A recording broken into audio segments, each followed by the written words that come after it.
Oi, pronto para mais uma aventura de RPG baseada no fantástico mundo de A Lenda dos Cinco Anéis? Hoje nós vamos iniciar o estudo dos clãs maiores de Rokugan. Se você quer saber mais a respeito dos clãs maiores, fica aqui que depois da vinheta nós começaremos esta viagem pelo mundo incrível de Rokugan. Eu já volto.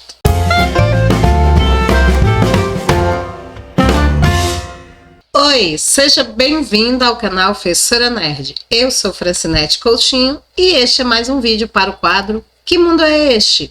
Neste quadro eu falo a respeito de cenários de RPG de mesa. Hoje continuando o estudo do cenário de Rokugan, A Lenda dos Cinco Anéis. É isso mesmo, se você curte aventuras ambientadas no mundo dos honrados samurais, com toque de magia, misticismo, você precisa conhecer A Lenda dos Cinco Anéis. Esse cenário incrível, ele chegou ao Brasil por intermédio da editora New Ordem. O livro que eu estou usando aqui para poder servir de base para esse vídeo é a 4ª edição da New Ordem, tá? Então, se você estiver utilizando a 2ª ou a 3ª edição, pode ser que tenha no seu livro alguma coisa diferente do que eu vou falar aqui, pode ser que eu acabe falando coisas que no seu livro não tem, mas é porque você sabe, a cada edição que é feita, alguma coisa vai sendo acrescentada, modificada para justificar o fato de ser uma nova edição, né, pessoal? Mas enfim, a essência, tá, dos clãs, a essência da história de Rokugan, independente de qual seja a edição que você pegue, ela se mantém a mesma. É um mundo místico, né, que é inspirado na cultura, na filosofia, né, na religião dos povos orientais, né, aqui do nosso mundo, tá? Então eles pegaram as lendas, a cultura, né, a religião, o misticismo, tudo desses povos orientais, né, e uniram para poder criar este cenário, tá certo? E acrescentaram, é claro, também um pouquinho de fantasia, né? Acrescentaram também um pouquinho de imaginação, que é, né, como todos nós sabemos, a essência do RPG, né, do Roleplay Games.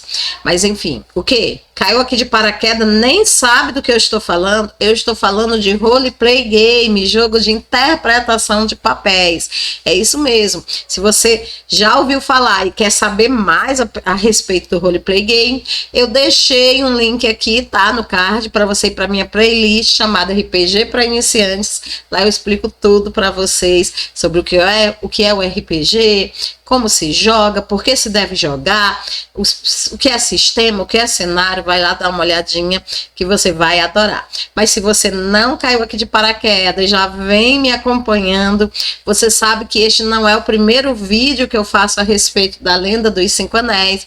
Sabe que eu já fiz uma sequência de vídeo falando sobre a história, política, economia, falando sobre guerras, crimes, castigos, filosofia, religião. Vou deixar aqui também um link para você ir lá ver os outros vídeos dessa playlist incrível. Se você ama a Lenda dos Cinco Anéis, você precisa ver essa coletânea de vídeos que vai, com certeza, aumentar bastante os seus conhecimentos a respeito desse cenário maravilhoso. E hoje nós vamos dar início a uma nova play, né, no mundo de Rokugan. Nós vamos falar a respeito dos clãs maiores, né? Como você bem sabe, em Rokugan, né, o mundo lá ele é dividido em vários clãs, né? Cada clã ele é, digamos assim, liderado, né? Foi fundado, na verdade, por um kami, né? Os kamis, eles são os filhos do deus Lua com a deusa Sol, né? O Olongu e a Amaterasu. Tudo isso tá lá naquela play que eu falei sobre a história, tá? Como os kamis nasceram e tudo lá. E os kamis, eles são os protetores, né, do mundo dos humanos, né? Vai contar também na playlist a história do Felung, né, que é o chamado kami das trevas, né, que deu origem à mácula, que é a maldição, né, que os samurais precisam lutar contra ela o tempo todo aqui no mundo de Rokugan, tá? E os clãs, eles, cada um deles, né, foi fundado por um desses kamis, com exceção do Hantei, né, que foi o kami que acabou se tornando o imperador, o primeiro imperador, tá certo? Então nós vamos hoje começar a falar a respeito, né, dos clãs maiores de Rokugan.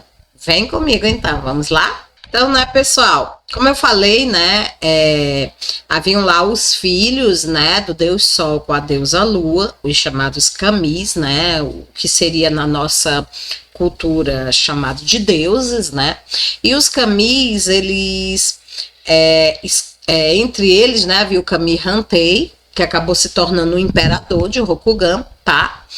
E ao se tornar imperador, né, ele deu início a toda uma sequência, né, de rituais religiosos dentro do império, entre eles o chamado torneio celestial, né? Então, dos kamis que lutaram no torneio celestial, 8 deles honraram, né, o imperador, dando origem ao que a gente conhece hoje em dia como os clãs maiores, né? O objetivo dos clãs maiores era exatamente servir ao imperador, né, lutando contra a mácula, né, tentando tornar o mundo, né, dos humanos um lugar mais honrado, mais digno para se viver. E até onde a gente sabe, né, os samurais, eles se consideram como filhos dos kamis, né, como se fossem de descendência divina, né, daí que eles tiram o aparato para poder, né, justificar a sua posição de destaque em relação aos outros seres humanos, né, do mundo natural, que são os Reini, os Rinin, né. Sobre tudo isso também eu falei lá no vídeo que a gente fala sobre hierarquia social de Rokugan, né? Mas voltando aqui para o caso dos clãs maiores, então eram 8 clãs maiores, mas houve um outro, né, um outro clã, tá, que foi autorizado pelo imperador a servi-lo, né, embora ele não tenha sido reconhecido, né, pela outra maioria dos clãs, tá certo? E assim, os clãs, em teoria, né, eles apenas comandam um poder que é concedido pelo imperador, tá certo? É como se tudo que eles tivessem, na verdade, pertencesse ao imperador e eles fossem apenas meramente administradores da riqueza, do poderio do imperador.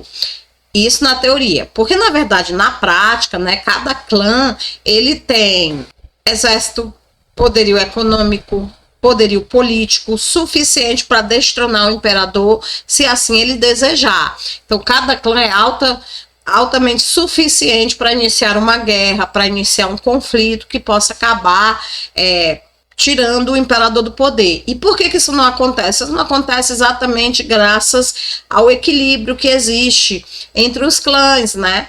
Então, os outros clãs, eles freiam aquele clã que está querendo de alguma forma tomar o poder. Então, por terem medo, né, de um conflito armado que seria forte o suficiente para destruir toda a estrutura de Rokugan, é que os clãs maiores eles refreiam, né, as suas ambições, os seus interesses políticos, e eles tentam conviver pacificamente porque eles sabem que um conflito armado entre eles fatalmente acabaria com a destruição de todos os clãs, e não apenas, né, de um ou outro. Então seria uma guerra sem vencedores. Mas apesar disso, é claro que os clãs maiores, eles possuem conflitos, né, uns com os outros. E é claro que a opinião deles sobre como governar, a opinião deles sobre economia, sobre política, sobre guerra, são bastante diferentes. No vídeo de hoje, nós vamos esmiuçar cada um desses clãs. Nós vamos conhecer a maneira deles pensar, a maneira deles honrarem o imperador, como eles administram, como eles guerreiam, no que eles acreditam, tá? Clã por clã nós vamos conseguir entender, tecer uma visão maior sobre a sociedade Rokugani, né, sobre o mundo da lenda dos Cinco Anéis. E hoje nós vamos iniciar com eles, né, eles que são um dos clãs mais importantes de Rokugan e também um dos clãs mais, digamos assim, mais injustiçados, né, poderíamos dizer assim, da lenda de Cinco Anéis. Os bravos guerreiros protetores da muralha, o clã dos caranguejos, tá? Os poderosos guerreiros que lutam contra a mácula e que, por viverem na fronteira do império, são considerados pelos outros clãs como bárbaros, selvagens e sem cultura. Mas será que eles realmente são tudo isso? Quem, na verdade, são os caranguejos? Se você também quer saber mais a respeito desse clã incrível, é só me acompanhar. Vamos lá?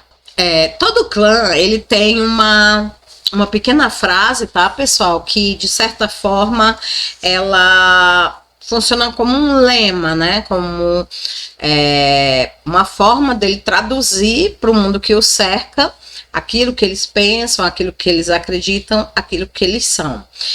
O lema do clã dos caranguejos é: nós somos a muralha. E olha que não poderia ser, né, um lema mais apropriado do que esse, porque realmente o clã do caranguejo, ele é a muralha que sustenta, ele é a muralha que protege Rokugan do efeito nocivo, maléfico da mácula, a mácula, aquele mal que eu falei para você que está chegando agora e que não viu os vídeos anteriores, né, que ele foi causado pela queda do Fenlung, né, do Kami das trevas, tá, do Kami negro. Então, se você não sabe muito sobre a mácula, vai lá dar uma olhada, que tem um vídeo falando sobre isso no canal, tá? Mas se você entende o que é a mácula, entende tudo, você está pronto para conhecer o clã dos caranguejos aqui junto comigo. Olha, se você chegar em qualquer reunião, né, vai ser muito fácil para você distinguir um membro do clã dos caranguejos. Isso porque esses samurais, eles são maiores, mais fortes do que os de qualquer outra família ou clã. Infelizmente, eles são também mais rudes, menos diplomáticos, menos refinados do que os outros. Isso, é claro, não é um ato deliberado por parte dos caranguejos, mas sim uma consequência das suas prioridades. É que os samurais do clã dos caranguejos, eles têm coisas muito mais importantes com que se preocupar, tá certo? As prioridades deles são radicalmente diferentes que as do resto do império.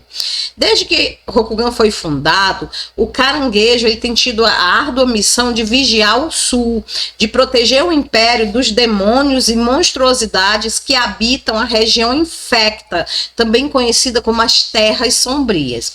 Enquanto outros clãs desfrutam de paz e serenidade, o caranguejo só conhece guerra dia após dia, ano após ano. Eles certamente não menosprezam os seus deveres para com o império, os seus deveres, né, para com a sociedade Rokugani. Só que eles tendem a ressentir-se mais dos samurais sofisticados e refinados. Por quê? Porque esses samurais, eles zombam dos caranguejos, né? Apesar de se beneficiarem da proteção que os caranguejos oferecem. Então é assim meio que hipócrita, né? Eles acusam os caranguejos de serem selvagens, rudes, sem educação, mas ao mesmo tempo eles esquecem que é graças a esses samurais rudes, que é graças a esses samurais grosseiros e sem educação, que eles podem ostentar a sua pompa, que eles podem se dar ao luxo de serem refinados, elegantes, porque os caranguejos seguram literalmente a barra, são os caranguejos quem literalmente seguram as pontas, enquanto eles ficam lá com as suas, digamos assim, joguinhos de poder, né, com os seus conflitos de corte, né, enquanto que os caranguejos eles não se podem se dar a esse tipo de luxo. Entre as virtudes do Bushido, né, do caminho do guerreiro, que o clã dos caranguejos mais valoriza, está o dever, né? Para eles o dever é algo sagrado, tá? Além do dever, a principal virtude que rivaliza com o dever é a coragem. Então, para os caranguejos, entre todas as virtudes do Bushido, o importante mesmo é o dever e a coragem. A coragem ela é necessária para o cumprimento do dever, e o dever deles é proteger o sul de Rokugan das terras sombrias. Então vejam que desde criança, né, os caranguejos eles são ensinados, né, a respeitar o dever e são ensinados a adquirir a coragem necessária para cumprir o seu sagrado dever.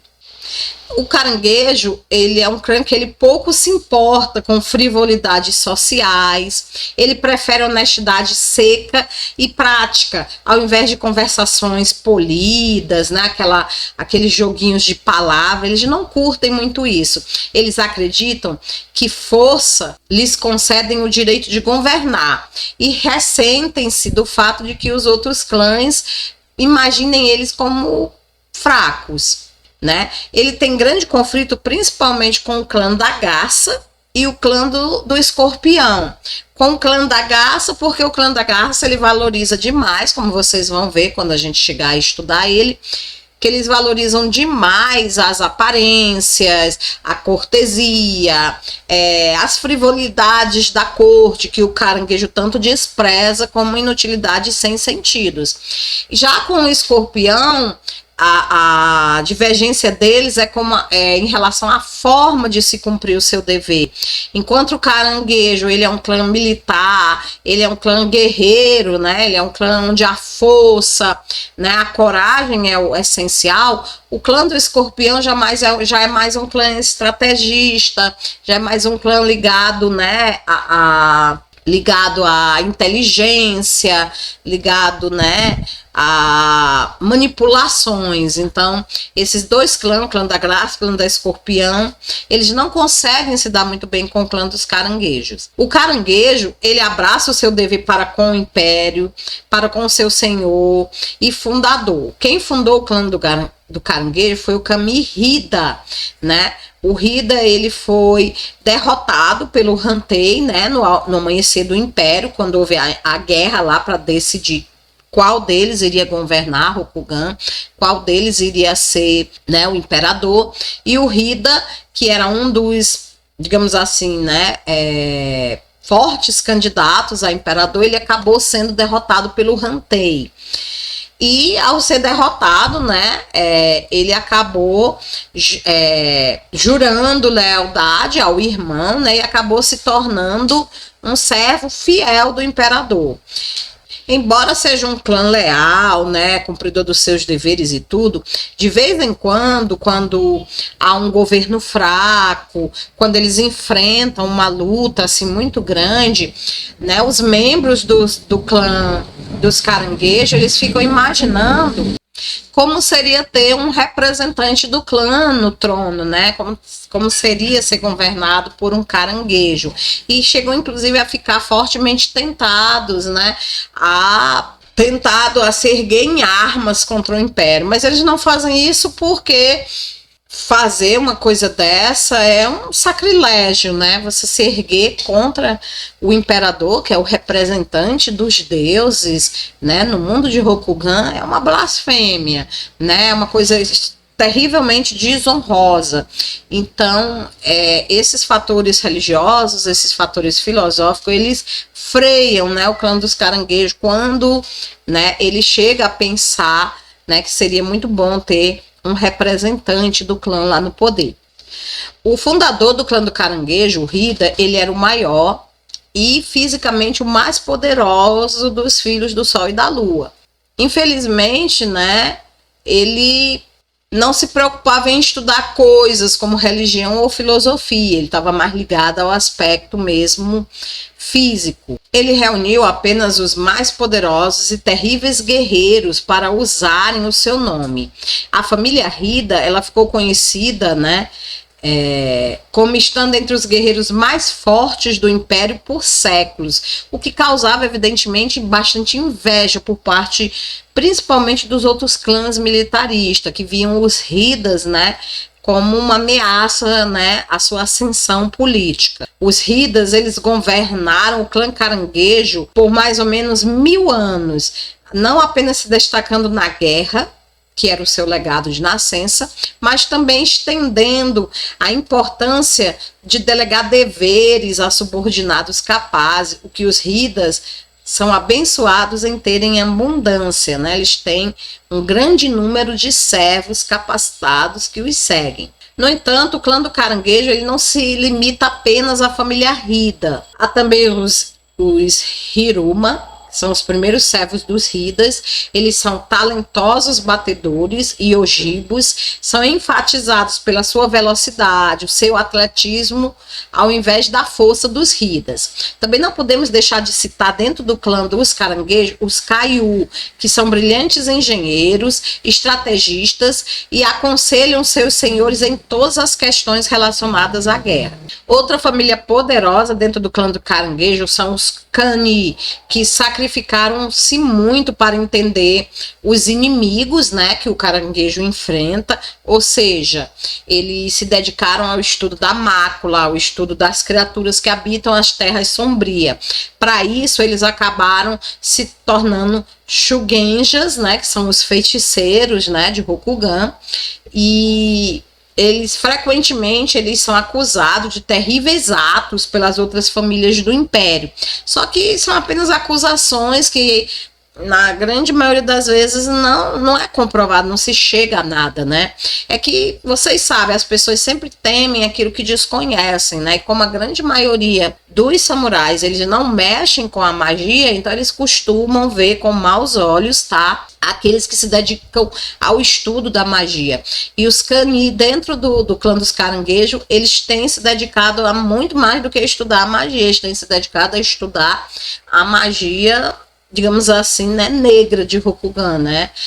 Eles estudam realmente a mácula, estudam as terras sombrias, os grandes inimigos do Império. E graças aos conhecimentos que eles adquiriram, é que o clã dos Caranguejos tem conseguido manter, né, a muralha erguida por tanto tempo, tem conseguido conter o avanço dessas criaturas tenebrosas para dentro do Império. É claro que isso não é levado em conta pela grande maioria dos outros clãs, né? Que nem mesmo dentro do próprio clã dos Caranguejos, muitas das famílias que eu já citei aqui, os Hidas, né, os Hiruma, eles veem, né, os Cani com maus olhos, né? Nós também não podemos deixar de citar os astutos Yasuki. Eles se juntaram ao clã dos Caranguejos apenas após a Primeira Guerra Yasuki.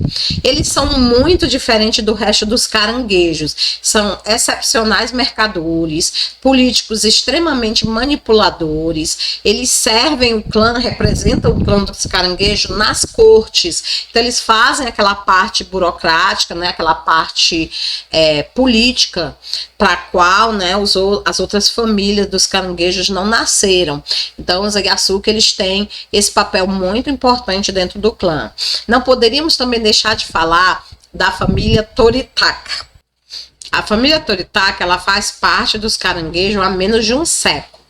Eles são bem versados nos espíritos e mortos-vivos que passam despercebidos pela grande muralha do carpinteiro, que é o nome dado à imensa construção, né, de pedra que protege o sul do Império de Rokugan e que é, né, protegida pelo clã dos Caranguejos.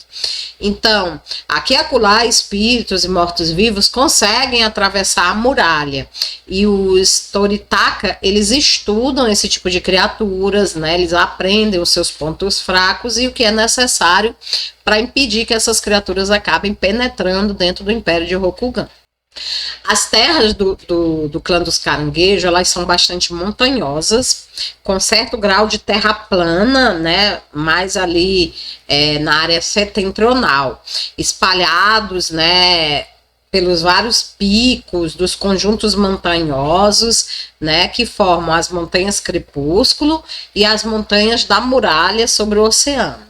Uma porção de suas terras, primariamente as dos Cani e as dos Hiruma, sofreram terrivelmente com os ataques anteriores das Terras Sombrias e estão quase totalmente destruídas. Como resultado, o caranguejo é forçado a importar grande quantidade de comida. Sim, porque suas terras são rochosas, montanhosas, elas não são propícias para alimentação, né? E as poucas regiões que ainda dá para plantar alguma coisa são constantemente atacadas, né, por seres das terras sombrias. Então isso faz com que o clã dos caranguejos ele fique bastante debilitado economicamente, até mesmo nessa questão de mantimentos mesmo necessário para poder alimentar o seu próprio povo. Então ele depende de negociações, né, que ele faz com outros clãs. E como você deve saber, se você já estuda a Lenda dos Cinco Anéis, um dos clãs mais ricos no quesito de alimentação, né, mas no quesito de agricultura, é exatamente o clã da garça, com quem o clã do caranguejo não tem uma relação muito boa. Para compensar, né, o fato do solo lá não ser bom para a agricultura, ele é extremamente rico em minerais. E isso é muito importante para o clã dos caranguejos, porque eles trocam esses minerais, né, com outros clãs por alimentos. Então, eles conseguem suprir, né, a sua necessidade agrícola através do escambo de minerais. Então, ele manda uma grande quantidade de minerais para determinados clãs e o clã paga, né, com alimento, né? Lembrando que a principal moeda de troca em Rokugan é o arroz, né? Bom, pessoal, então, basicamente, né, é isso que a gente é para falar sobre o clã dos caranguejos. É um clã, né, como a gente viu aqui, voltado mais para o lado militar, com grandes problemas econômicos, mas em compensação com grandes riquezas naturais, né, minerais principalmente. Ele não é um clã muito dado à politicagem, ele não é um clã dado a, né, a embates diplomáticos, podemos dizer assim. Ele preza um modo de vida mais prático, mais honesto. Entre os caminhos do Bushido, ele dá uma grande importância às virtudes do dever e da coragem, porque a sua missão é proteger o sul, né, de Rokugan das terras sombrias, evitar, né, que as criaturas da mácula penetrem no império. Então eles têm uma missão muito importante, muito sagrada, e muitas vezes, por terem que abrir mão das regalias, dos privilégios que os outros clãs têm para cumprir esse dever sagrado, eles são mal vistos pelos seus próprios irmãos, tá? Aqui a gente vai falar agora um pouquinho a respeito da visão que o clã do caranguejo tem sobre os outros clãs, a opinião dele sobre cada um dos outros clãs, tá bom? Então, quanto ao clã da garça, o caranguejo considera eles patéticos, fracos, riquinhos, sem sequer um guerreiro entre eles. Eles menosprezam eles, né, totalmente. E eles dizem para ele, olha, ponham-se na muralha por uma semana e vejam quantos de vocês vão restar, né? Eles acreditam que se os riquinhos do clã da garça ficassem uma semana na muralha, iriam voltar implorando a proteção deles. Já quanto ao clã do dragão, ele acha os caminhos desse clã estranhos e sem sentido. Isso porque o clã dos dragão, né, pessoal, ele já tem assim um aspecto mais filosófico, mais voltado, né, para o estudo do Bushido, para o estudo, né, da filosofia, né, da religião. Eles também acham que eles parecem ser guerreiros capazes, né? Quando eles são, mas somente quando eles são forçados a isso, tá? Então, na opinião do caranguejo, o clã do dragão tem um certo potencial militar, mas só luta quando é forçado, não é uma coisa do dia a dia dele. E aí eles falam, né, eles se perguntam, né, por que que eles esperam tanto para entrar nas batalhas? Talvez é porque, no fundo, eles sejam covardes, né? Então, eles consideram essa opinião deles a respeito do clã dos dragão. Já o leão, bom, para o caranguejo, o leão apenas entende o que significa guerrear, mas mesmo eles não apreciam, né, o que o povo do caranguejo faz todo dia. Embora eles sejam profundos compreendedores da arte da guerra, eles também menosprezam os caranguejos. Por quê? Porque eles não são obrigados a guerrear diariamente. Os únicos que são obrigados a conviver com a guerra diariamente são, né, os samurais do caranguejo. Então o caranguejo acredita que o leão, embora tenha um grande potencial, né, ele não desenvolve esse potencial porque ele não é forçado a isso, como eles são todo dia. E aí ele imagina, né, que talvez um dia eles possam se tornar verdadeiros irmãos, mas até que eles tenham essa noção, né, da guerra, essa noção, eles devem ser respeitados, mas não temidos. Eles não temem o clã dos leão, tá bom? Vamos falar agora a opinião dos caranguejos sobre o louva-a-Deus. Para os caranguejos, né, esses primos distantes, né, que formam o clã dos louva-a-Deus, são bravos, né? Já provaram o seu valor, embora que eles se comportem de vez em quando de maneira tola. Eles têm riqueza, ousadia, né? Mas infelizmente riqueza e ousadia não rendem respeito, né? Essa é a opinião que tem o clã dos caranguejos. Para os caranguejos, a Fênix, o clã da Fênix é um clã pacifista, e o clã dos caranguejos acredita que não há lugar para pacifismo no meio dos samurais, né? Ele acredita que os samurais, eles são sempre diariamente chamados à guerra, né? E que chorar sobre a morte dos inimigos é fraqueza, e eles desprezam a Fênix porque ela faz tudo isso. A Fênix, ela tem essa visão mais humanitária do inimigo, coisa que para o clã dos caranguejos é simplesmente, né, de se repudiar. Agora, a opinião dele sobre o clã do escorpião. Por bem, como eu falei ainda no início do vídeo, os garças e o escorpião são os dois clãs com quem o caranguejo tem maiores problemas. Na opinião do clã do caranguejo, não há ninguém mais inútil do que um representante do clã do escorpião, né? Ele acredita que todas as fraquezas que o clã da garça possui, o escorpião possui também, e ainda acrescentado pelo seu amor ilógico, pelo ardil e pelas mentiras. Para o clã dos caranguejos, o clã do escorpião é um conjunto de convencidos que se acham invulneráveis, né? Mas ele imagina que logo em breve vão ver do que eles são capazes, né? Porque eles acreditam que, havendo um conflito maior, havendo uma guerra, o clã do escorpião não teria utilidade, não serviria para nada. Então essa é a opinião do clã do caranguejo em relação aos samurais do escorpião. Agora a opinião sobre o unicórnio. O unicórnio é considerado por eles o aliado mais próximo que eles possuem. Eles acreditam que os samurais do unicórnio, eles entendem o que significa ser isolado, né? Porque, como vocês sabem, o clã dos unicórnios são aqueles que se perderam nas areias do deserto, né? Que foram dados como sumidos, e somente muitos anos depois eles voltaram. Então, ao voltar, né, eles foram recebidos pelo clã dos caranguejos, né, como irmãos e tudo. Os caranguejos foram os primeiros a dar acolhida para os unicórnios, e isso fez com que surgisse um laço muito grande entre os dois clãs.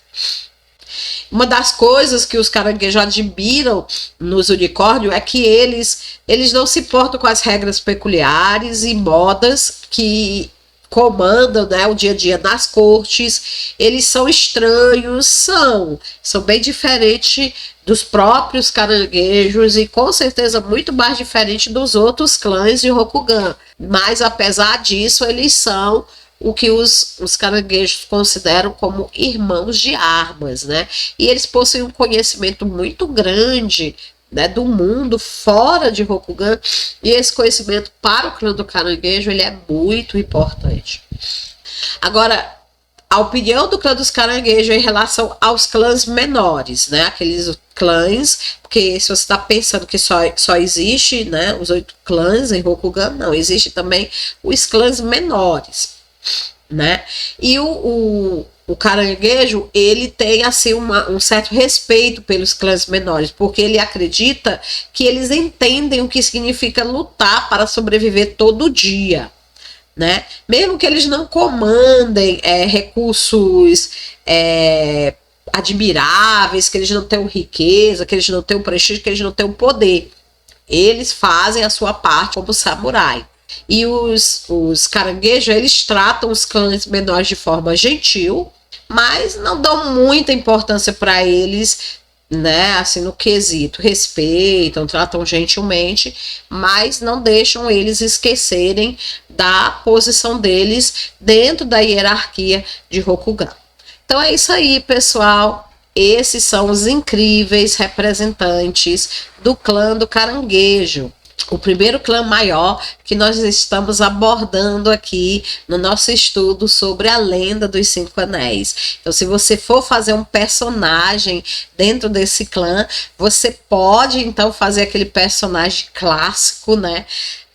Aquele personagem guerreiro, forte, que, né, investe tudo do físico, do combate, tá? Ou você pode, então, fazer um personagem mais voltado para as artes da magia, dentro da família Cannes, né? Você pode, inclusive, fazer também os representantes, né, dos Yasuki, que são os representantes do clã do caranguejo lá dentro da corte. Então você iria fazer um personagem que ele iria sofrer bastante, né, com o preconceito dos outros clãs. Então há muitas opções para você que deseja fazer um samurai do clã dos caranguejos, tá? Então é bastante interessante que você tenha em mente, né, as virtudes que o clã do caranguejo defende, que você tenha em mente que eles vivem para o combate, são um clã militarista, né, e que a grande missão deles é lutar contra a má. Espero que vocês tenham gostado. E aqui a gente vai encerrando o nosso vídeo de hoje, mas não será o nosso último vídeo. A gente vai voltar com o próximo clã, tá certo? Que será o clã do dragão. Tá? Então, se você tem curiosidade a respeito do clã do dragão, não deixa de se inscrever no canal, ativar o sininho se ainda não for inscrito, tá? Para que você possa receber o próximo vídeo onde nós vamos falar a respeito do clã do dragão. No mais é isso. Se tiver ficado com qualquer dúvida a respeito, né, do clã dos caranguejos, coloca aqui embaixo nos comentários, que eu vou ter o maior prazer em responder. E por gentileza, se não for pedir demais, compartilhe esse vídeo nas suas redes sociais para que outras pessoas possam ter acesso, tá bom, pessoal? No mais é isso, gente. Agradecer vocês por terem ficado aqui comigo até o final desse vídeo, e a gente se vê no próximo vídeo para a gente falar sobre o clã sobre o clã do dragão. Eu volto, hein? Fiquem com Deus. Tchau.